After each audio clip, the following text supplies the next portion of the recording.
Hello students, how are you? I am Madhav Sharma, your physics faculty, and welcome you to the video lecture of Pioneer School Patan. Today we are going to discuss some numericals on the chapter oscillations. But before that, वो students जो बिल्कुल inactive से हो गए हैं, जिनका target science लेने से पहले जिन्होंने सोचा था और वो अभी उस लेवल की स्टडी नहीं कर रहे, जिनका हौसला थोड़ा सा डाउन हो गया है, ये कोरोना चाहे इस तरह की स्टडी में जो गैप आता है, हम लोग पूरी कोशिश करें भी, फिर भी अगर बच्चे जो कनेक्ट होने में प्रॉब्लम हो रही है उनको, तो उनके हौसलों के लिए मैं सिर्फ 1 मिनट की एक बात कहूँगा आपसे कि जब भी हम लोग कोई मंजिल डिसाइड करते हैं ना, तो हमारा हौसला कभी डाउन नहीं होना चाहिए। ओके, आप लोगों ने नीट जी को क्रैक करने का जो मन में ठाना है, या आप लोगों ने साइंस लेकर के जो भी आपका टारगेट डिसाइड किया है, उसके बीच में ऐसी कोई भी डिस्टर्बेंस आनी नहीं चाहिए। You must not allow them. Okay, so मंजिल ने हौसलों से कहा कि तेरे बस की बात नहीं। मन में ऐसा नेगेटिविटी आ गई आपके। मंजिल ने हौसलों से कहा कि तेरे बस की बात नहीं, तो हौसलों ने मंजिल से कहा चल झूठी तेरी औकात नहीं। ओके, तो ऐसा ही थोड़ा मन में जोश लेके चलेंगे। हम लोग आज ऑसिलेशन के न्यूमेरिकल करेंगे। आई होप गाइस दोनों लेक्चर आप लोगों ने देख लिए हैं, और हमने जो फॉर्मूले पढ़े हैं ऑसिलेशन में, either it is x is equals to a sine omega t या x is equals to a cos omega t, दोनों डिस्प्लेसमेंट को शो कर सकते हैं। हम चाहे तो इसको y से लिख सकते हैं, इसको x से, ऐसा कोई पाबंदी नहीं है। बट सुनिएगा इस बात को कि अगर cos से आप किसी को रिप्रेजेंट करते हैं, it means you are starting this from extreme position, यानी कि जब आपका टाइम 0 है, यानी कि cos 0 की वैल्यू 1 होती है, तो डिस्प्लेसमेंट कितना रहता है a, यानी कि एम्पलीट्यूड के इक्वल रहता है। तो आपका मोशन एक्सट्रीम पोजीशन से स्टार्ट होता है, और जब आप लोगों का मोशन साइन से रिप्रेजेंट होता है तो वहाँ से मीन पोजीशन से स्टार्ट होता है। यही डिफरेंस है, इसके अलावा इसमें कोई डिफरेंस नहीं है। ओके गाइस, तो क्वेश्चन को देखिएगा, और जल्दबाजी में क्वेश्चन गलत करने की जो आदत है उससे थोड़ा सा आप लोग केयरफुल हो जाइएगा। क्वेश्चन दिया हुआ है x1, यानी कि एक डिस्प्लेसमेंट दे रखा है 5 sin 2 pi t plus pi by 4, और x2 is equal to 5 root 2 sin 2 pi t plus cos 2 pi t। आपको बोला what is ratio of their amplitudes. Okay, सीधा सीधा बच्चा टूट पड़ता है इस पर कि ये है इसका एम्पलीट्यूड, ये है इसका एम्पलीट्यूड, डिवाइड किया, आंसर आ गया 1/√2। Okay guys, so it is not correct. ध्यान से देखेंगे आप लोग। हमने कहा कि जब भी कोई पार्टिकल SHM एग्जिबिट करता है तो उसका सिंगल साइन और सिंगल कोस का फंक्शन बनना चाहिए। यहाँ पर देखेंगे आप लोग, 2 साइन और कोस क्या हो रहे हैं, ऐड हो रहे हैं। तो उसके लिए आपकी पूरी जिम्मेदारी हो जाती है कि आप इसको सिंगल साइन और कोस में कन्वर्ट करें। ओके गाइस, इसमें कोई प्रॉब्लम नहीं है। x1 is equal to 5 sine 2 pi t plus pi by 4, this is all over correct, तो इसको हम नहीं छेड़ेंगे। Now x2 is equal to 5 root 2 sine 2 pi t plus cos 2 pi t।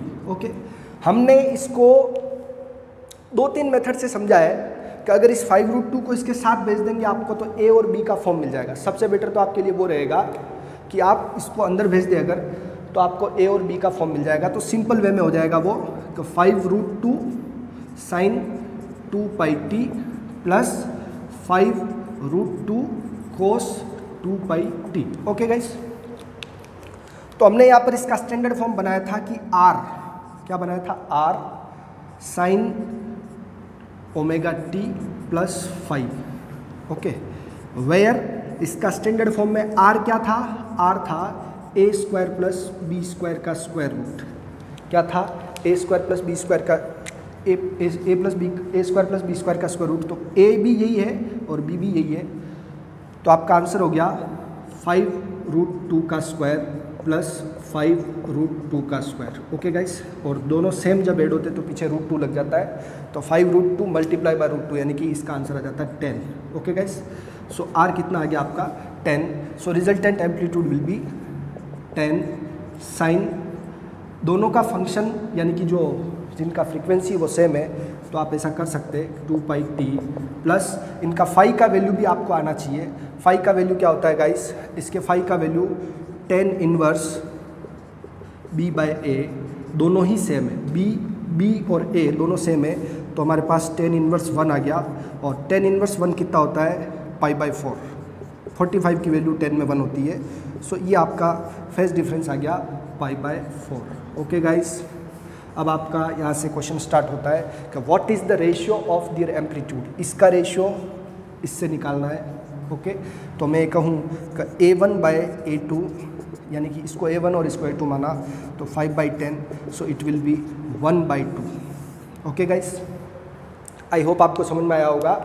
यहाँ पर ये थियोरी मैंने आपको पहले ही एक्सप्लेन कर रखी है कि अगर एक साइन का फंक्शन और एक कोस का हो तो हम इसको ए और इसके साथ वाले को बी मानेंगे दोनों को, और उसको सोल्व करके ऐसे निकाल सकते हैं। गाइस थोड़ा सा बैक करके मैं इसका एक और प्रोसेस आपको एक्सप्लेन करना चाह रहा हूँ, ताकि आपको अगर वो थ्योरी याद नहीं भी हो तो उससे भी आप कर सकते हैं।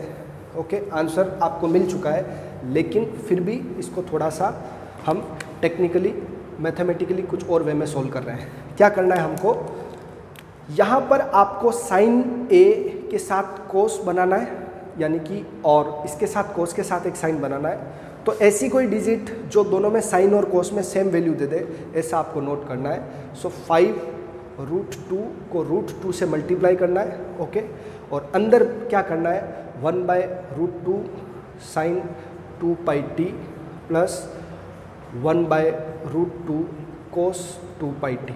इसका मतलब ये हुआ कि हमने √2 से मल्टीप्लाई भी कर दिया और डिवाइड भी कर दिया। इसको तो हमने नहीं छेड़ा, लेकिन √2 से मल्टीप्लाई किया और √2 से ही क्या किया, डिवाइड किया। 1/√2 जो होता है हमारा 1/√2, ये हो गया आपका 5 × √2 कितना हो गया, 10 हो गया बाहर। ओके, अंदर की तरफ ये जैसे मैंने लिखा साइन 2 पाई टी। ओके, और इसको मैंने लिख दिया कोस पाई बाय 4। ओके गाइस, 1/√2 किसकी वैल्यू होती है, कोस 45 की। नाउ यहाँ पर है मेरे पास कोस 2 पाई टी, और 1/√2 किसकी वैल्यू होती है, साइन पाई बाय 4 की। ओके गाइस, आई होप आपको समझ में आ गया होगा। जो वैल्यू इधर यूज़ हो रही है वही वैल्यू इधर यूज़ हो रही है। तो हमने ये फॉर्मूला बन गया साइन ए कोस बी प्लस कोस ए साइन बी, जो आपका क्या फॉर्मूला बनता है, 10 साइन ए प्लस साइन ए प्लस बी बनता है फॉर्मूला साइन ए की जगह 2 पाई टी और बी की जगह पाई बाय 4। अभी जो किया था वो कवई मिल गया आपको, ये x2 का फंक्शन होगा। ओके गाइस, ऐसा आप एनसीईआरटी में कुछ क्वेश्चंस में कर रखा है कि हमको उसको कन्वर्ट करने के लिए किससे मल्टीप्लाई और किससे डिवाइड करें, ऐसा कुछ ध्यान रखना है। ओके गाइस, इस क्वेश्चन के बाद मैं एक और क्वेश्चन ऐसा ही लूँगा। यहाँ देखिए इसका एम्पलीट्यूड 10 है और इसका कितना 5 है, देख करके डायरेक्ट नहीं करना है। Okay guys, now next question as it is मैं लेता हूँ दूसरा।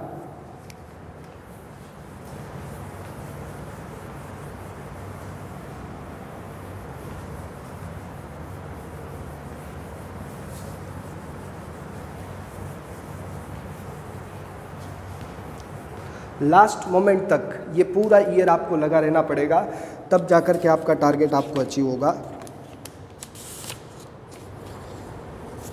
आपके पास दो फंक्शन दे रखे इस बार, the SHM, the displacement of SHM is given by, दो डिस्प्लेसमेंट के फंक्शन दे रखे आपको y1 and y2। Okay, y1 को दे रखा है आपको 10 साइन पाई बाय 4 ब्रैकेट में 12t plus 1, 10 sine pi by 4 bracket में 12t प्लस 1, जैसा लिखा है मैं आपके सामने नोट कर रहा हूँ केवल। Okay, then y2 is equals to 5 sine 3 pi t plus √3 cos 3 pi t. y2 is equals to 5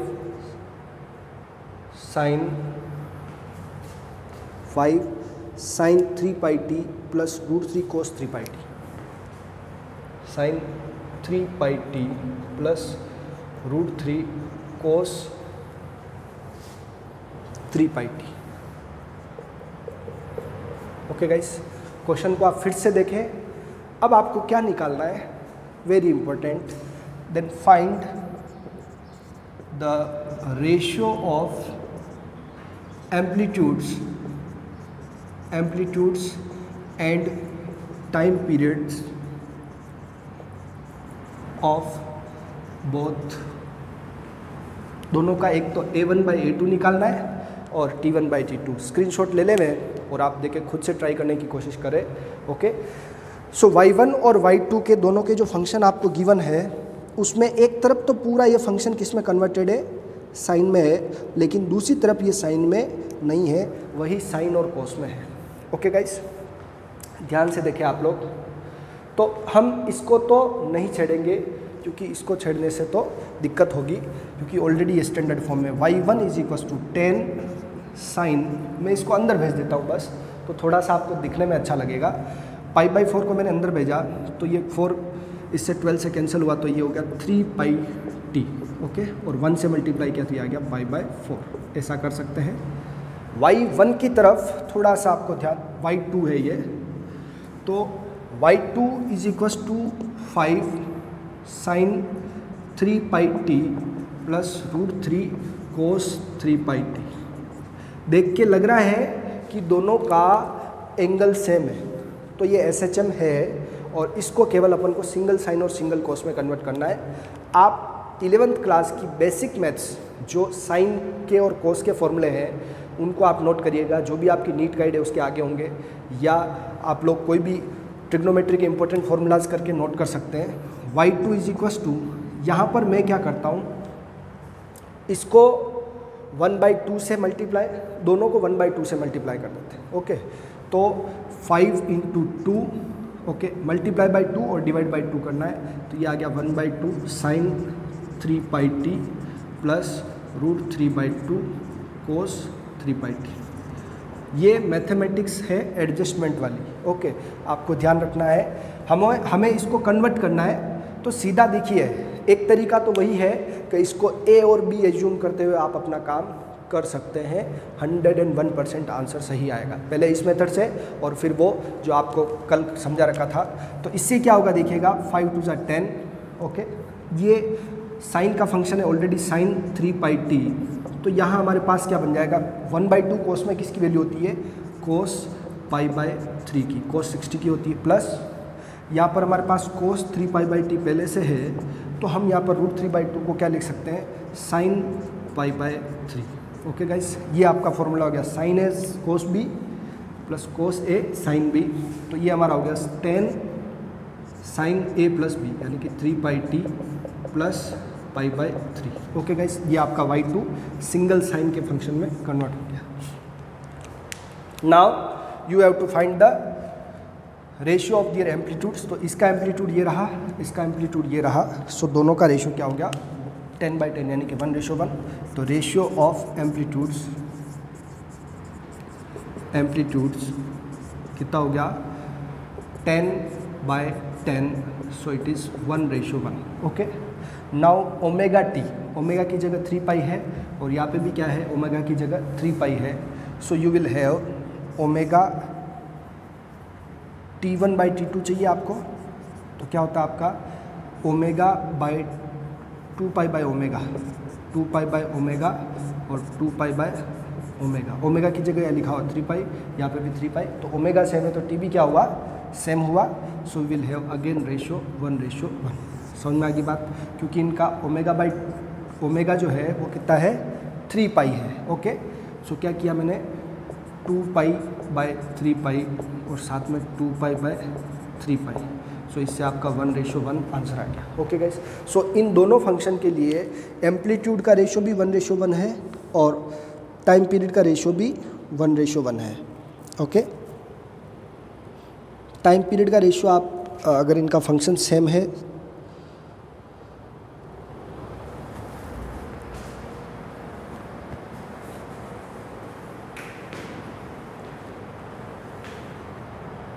और टाइम पीरियड की अगर आपको वैल्यू चाहिए तो उसके लिए सीधा सा आपके पास है कि ओमेगा कितना है आपका, 3π कितना है, दोनों के लिए सेम ही है, तो T1 = T2 = 2π/ω ओमेगा कितना आपका 3 पाई, तो ये हो गया आपका 2/3 सेकंड। ओके गाइस, ये आपका T1 और T2 दोनों की वैल्यू आ गई।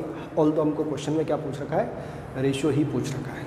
इसका स्क्रीनशॉट ले लेंगे आप लोग और फिर हम अगला क्वेश्चन देखते हैं। इसके लिए SHM का फंक्शन दे रखा है कि उसका एम्पलीट्यूड है वो कितना है, A है, और उसका टाइम पीरियड कितना है, T है। ओके,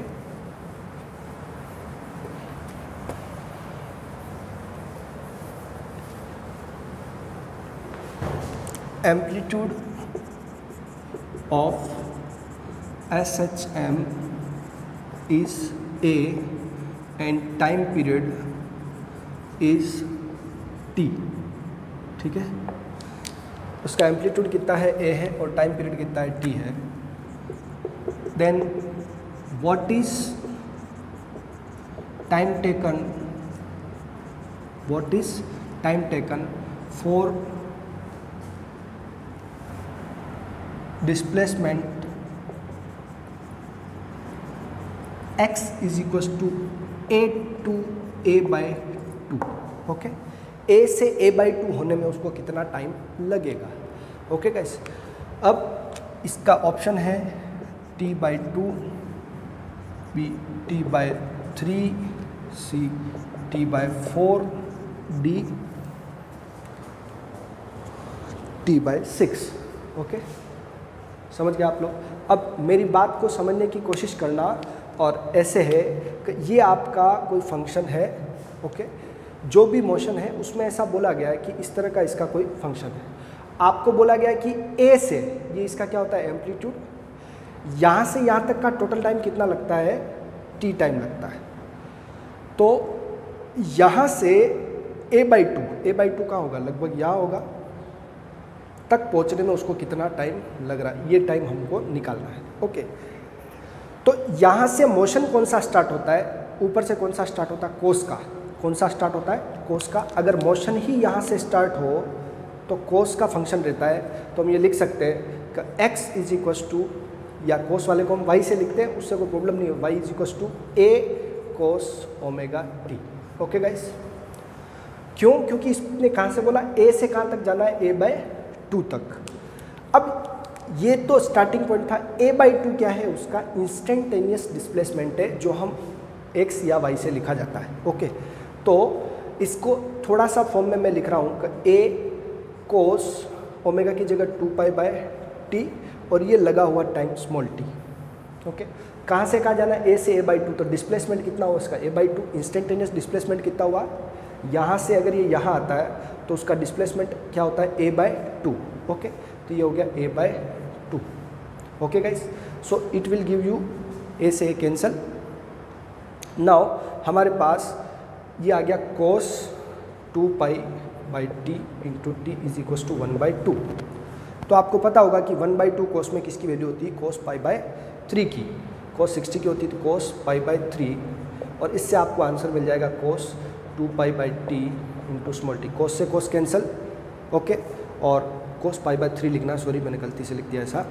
तो यहाँ से cos अगर कंपेयर करेंगे आप, तो आपको मिल गया 2π/t into small t is equal to π/3, pi से पाई कैंसल। ओके, ये आपको मिल गया, t ऊपर गया 2 नीचे गया, t is equal to t/6 second. Okay, कितना सिंपल है। ऐसा कैसे, आपको एक क्वेश्चन और दे रहा हूँ मैं कि यहाँ से एज इट इज़ एक और क्वेश्चन नोट कर ले इस क्वेश्चन को।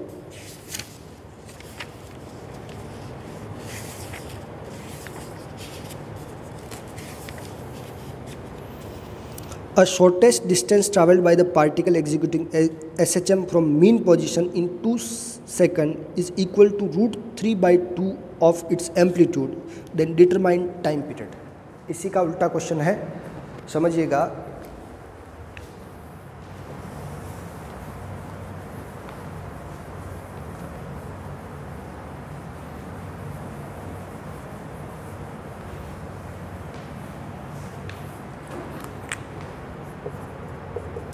A particle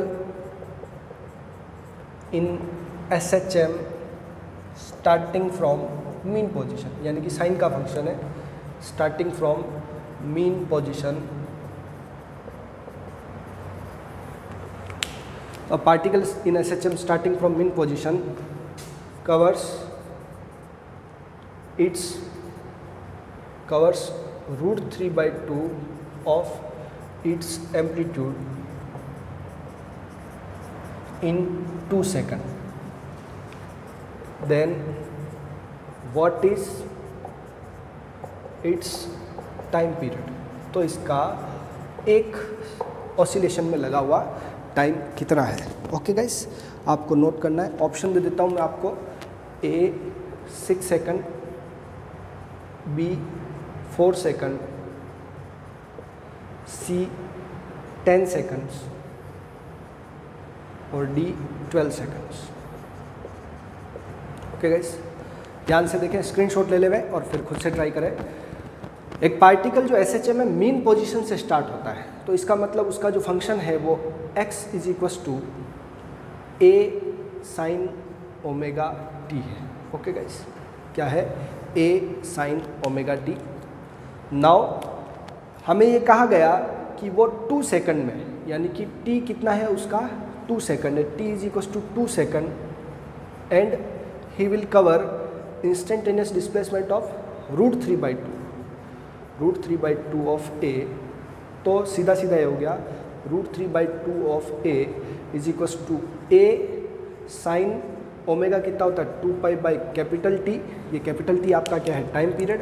और यहाँ पे आपका क्या दे रखा है? इसने 2 सेकंड लगा हुआ टाइम दे रखा है। ओके, A से A कैंसल। साइन में साइन रूट 3/2 को लिखते हैं साइन π/3 को।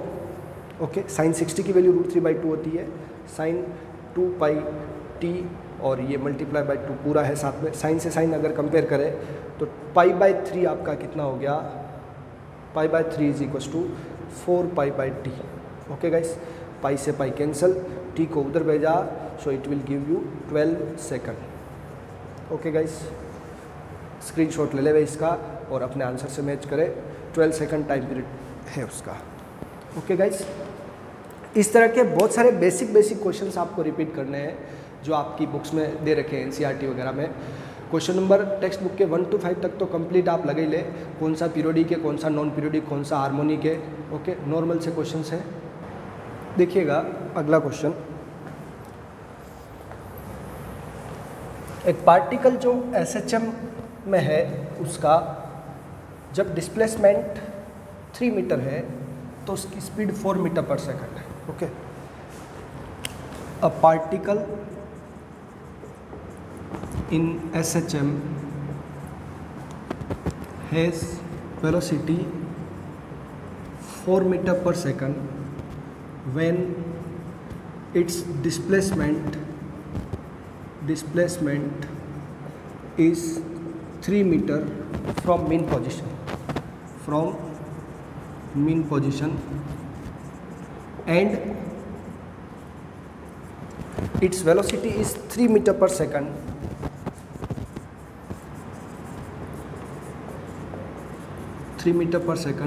when its displacement is 4 meter from mean position. Then what is amplitude and time period?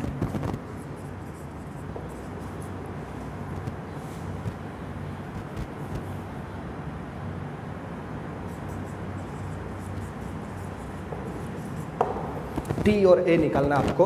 Okay guys, थोड़ा सा ये क्वेश्चन का मैं एक आप स्क्रीनशॉट ले लेवे, मैं इसके साथ थोड़ा समरी देता हूँ आपको कि अगर आपका डिस्प्लेसमेंट x है जो आपका A cos ओमेगा t से डिनोट किया जाता है, तो वेलोसिटी जो है v वो आपका minus omega A sine omega t से, और एसिलरेशन जो है वो आपका minus omega square A cos omega t से डिनोट किया जाता है। ओके गाइस, ये आपको कल SHM में वेलोसिटी डिस्प्लेसमेंट वेलोसिटी और एसिलरेशन के लिए बात की गई थी।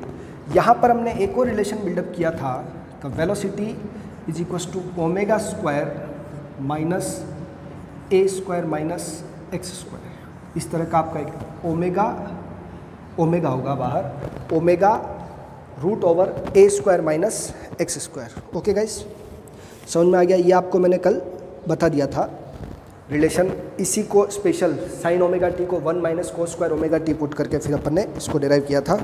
यस, देखिएगा आप लोग। नाउ यही बात आपको कही गई 2 बार।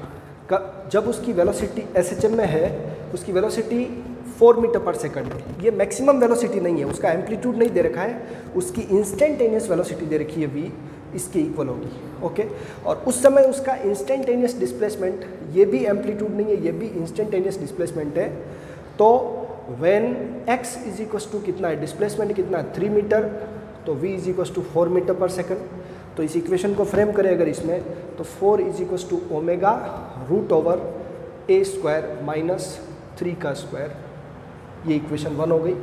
और when x is equal to 4 metre, तो इसका जो स्पीड है वो 3 मीटर पर सेकंड है, तो ये हो गया हमारे पास 3 ओमेगा रूट ओवर ए स्क्वायर माइनस 4 स्क्वायर। सिंपल सी बात आपको मिल गई।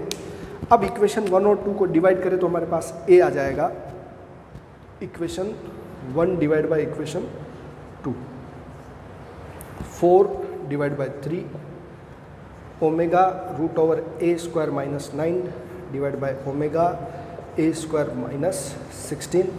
कैंसिल किया इसको, दोनों तरफ स्क्वायर किया तो ये 16 बाई 9। ओके, और a square minus 9 divide by a square minus 16, cross multiply करेंगे तो आपको आंसर ए स्क्वायर का मिल जाएगा। ओके गाइस, सोल्व करेंगे इसको आप लोग। देखिए 16, ये मैं थोड़ा सा इसको सोल्व कर देता हूँ आपके लिए। तो 16 ए स्क्वायर माइनस 16 का square 256 is equal to 9 A square और माइनस 9 9 ज़ा 81। ओके, नाउ आप एक तरफ इसको लेंगे, एक तरफ इसको लेंगे, so 16 a square minus 9 A square is equal to 256 minus 81। Okay, तो ये आपको मिल जाएगा 5, और 6 में से 1 गया तो 5, 15 में से ये तो क्या 7, 175, और ये आपको मिल गया 7 ए स्क्वायर। ओके, इसको इससे डिवाइड करेंगे तो a square is equal to 175 divide by 7, 7 2 ज़ा 14 और 7 5 ज़ा 35। ओके, नाउ ए स्क्वायर यहाँ से रूट आ जाएगा तो हमारे पास आ गया 5 मीटर, या जो भी यूनिट है, जो यहाँ पर x की यूनिट है मीटर है तो यहाँ मीटर आ गया, एम्पलीट्यूड मिल गया। ओके गाइस, आई होप आपको क्लियर हुआ होगा। इस इक्वेशन को 2 बार पुट करके डिवाइड करके सिंपल मैथमेटिक्स इन्वॉल्व करनी है। Now you have to find omega. 5 metre है, यहाँ पुट करेंगे आप, 5 का स्क्वायर 25 माइनस 3 का स्क्वायर 9, 16 आ गया। 16 का स्क्वायर कितना, 16 का स्क्वायर रूट हुआ 4, 4 से 4 कैंसिल। तो आप ये कह सकते हैं कि यहाँ पर हम क्या कर रहे हैं, ओमेगा फाइंड करना है फिर टाइम पीरियड। ओके, तो देखिएगा 4 is equal to omega root over a, 5 का स्क्वायर, इक्वेशन 1 से ले रहा हूँ मैं, 3 का square 25 minus 9 that is 16, omega यानी ये स्क्वायर 4, ये हो गया आपका ओमेगा, और ये 4 कैंसिल। तो ओमेगा की यूनिट आ गई 1 रेडियन पर सेकंड। ओके गाइस, आपको चाहिए टाइम पीरियड, क्या चाहिए time period. Omega equal to क्या होता है 2 पाई बाय टी, टी को इधर भेजते हुए इसको इधर, तो ये हमारे पास हो गया T is equal to 2 pi by 1, यानी कि 2 पाई सेकंड आपका टाइम पीरियड आता है। ओके गाइस, इस तरह का एक और क्वेश्चन ले रहा हूँ मैं आपके लिए, ध्यान से देखेंगे आप लोग।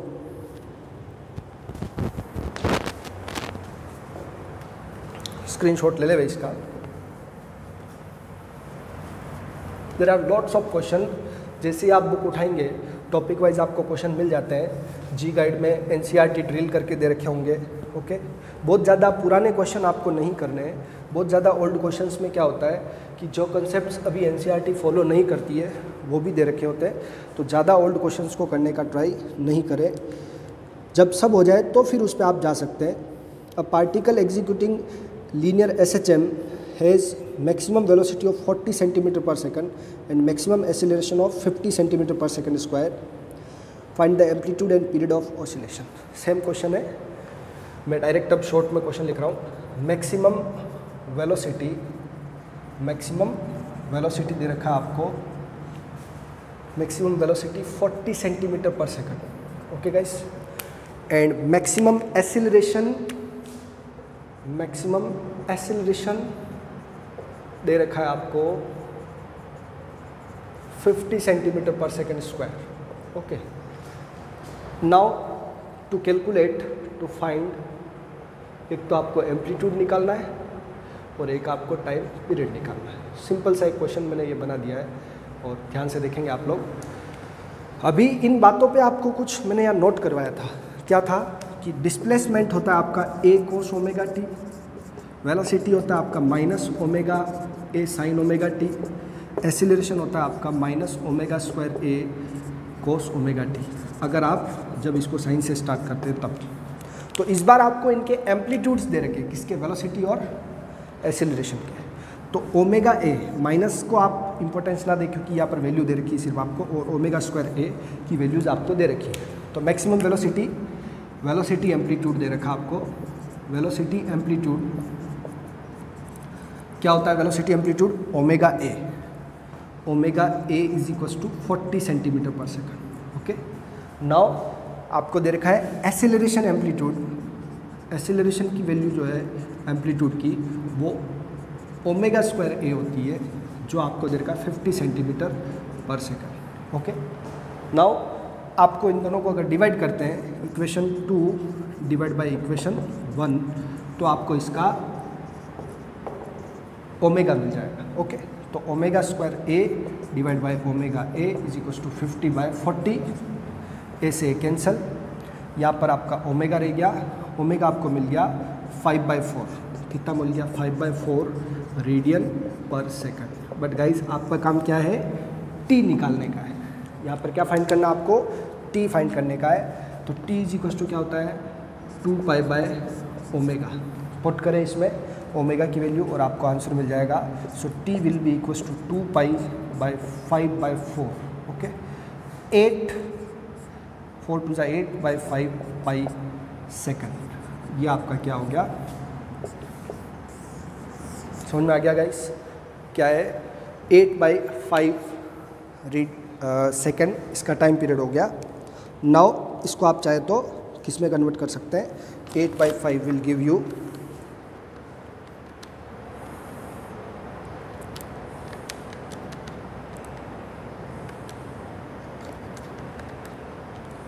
अप्रोक्स 5.024 सेकंड आएगा। ओके, 5.024, जिसको राउंड फिगर करके 5.03 सेकंड लिख सकते हैं आप लोग। ओके, ऑल्दो यहाँ तक कंप्लीट है ये। अब आपको निकालना है एम्पलीट्यूड। सो गाइस सीधा सा है, ओमेगा की जो वैल्यू है कितनी है? ये आपकी ओमेगा की वैल्यू यहाँ पर थी 5/4, ओमेगा की वैल्यू 5/4। ओके, ए और ये 40, सीधा सा है। इसको उधर भेजा, इसको उधर, इसको इससे कट किया 8 टाइम्स और 4 8 जा 32। So amplitude is 32 metre. Okay guys, centimetre है सॉरी, यहाँ पर एम्पलीट्यूड कितना मिल गया आपको? 32 सेंटीमीटर। ओके गाइस, इस तरह के बहुत सारे क्वेश्चन है। इसमें हमको क्या दिया था? मैक्सिमम वेलोसिटी और मैक्सिमम एक्सीलरेशन। सो मैक्सिमम यानी कि एम्पलीट्यूड, तो वेलोसिटी का एम्पलीट्यूड ओमेगा ए होता है और एक्सेलरेशन का एम्पलीट्यूड ओमेगा स्क्वायर ए, दोनों को कंपेयर करके आपको आंसर फाइंड करना था। Okay, article exhibiting SHM has angular velocity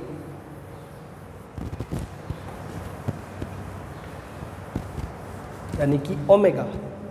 okay, अब पार्टिकल ओमेगा हमेशा सेम रहेगा। Okay, a particle in SHM has angular velocity 3.5 radian पर सेकंड। ओके, ध्यान से देखेंगे आप लोग। If it's maximum acceleration is 7.5 metre पर सेकंड स्क्वायर। ओके, ऐसा कह रखा आपको कि इसका एंगुलर वेलोसिटी इतनी है और इसका एक्सीलरेशन जो है वो 7.5 मीटर पर second square. Then what is amplitude,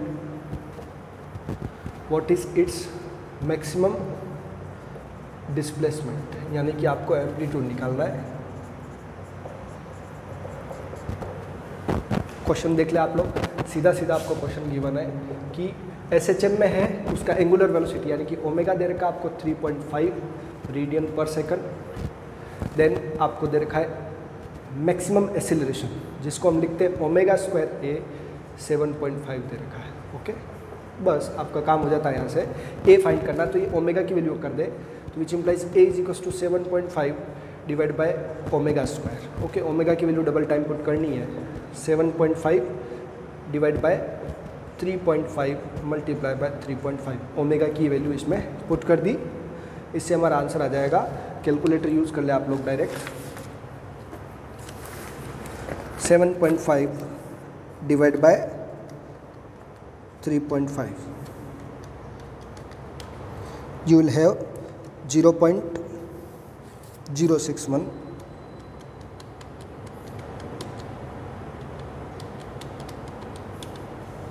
0.61 metre. Okay guys, ये आपका एम्पलीट्यूड आया। नेक्स्ट इसी के साथ एक क्वेश्चन और दे रहा हूँ मैं आपको कि what is phase difference.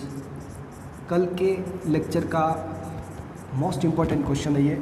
What is phase difference of instantaneous velocity and instantaneous